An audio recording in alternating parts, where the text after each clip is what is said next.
आपण पाहत आहात SMK लाईव्ह न्यूज। मिरज शहरात मोठा गुन्हा घडण्यापूर्वीच सांगलीच्या स्थानिक गुन्हे अन्वेषण शाखेने धडक कारवाई करत 2 तडीपार आरोपींना अटक केली आहे। या आरोपींकडून 2 धारदार लोखंडी कोयते जप्त करण्यात आले आहेत। अटक करण्यात आलेल्या आरोपींची नावे इजाज उर्फ एजाज अल्फाज शेख वय वर्ष 29 आणि मलिक जान उर्फ सोहेल राजू नदाफ वय वर्ष 26 अशी आहेत। दोघेही मिरज शहरातील रहिवासी असून त्यांना यापूर्वी 2 वर्षांसाठी सांगली आणि कोल्हापूर जिल्ह्यातून तडीपार करण्यात आलं होतं।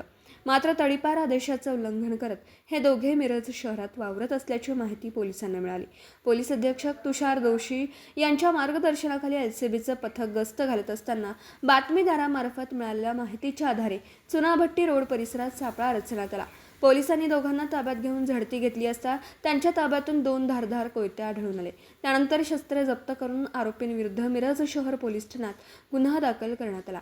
या सतर्क आणि धाडसी कारवाईमुळे संभाव्य गंभीर गुन्हा टळल्याचं मानलं जात असून पोलिसांच्या या कामगिरीचं सर्व स्तरातून कौतुक होत आहे।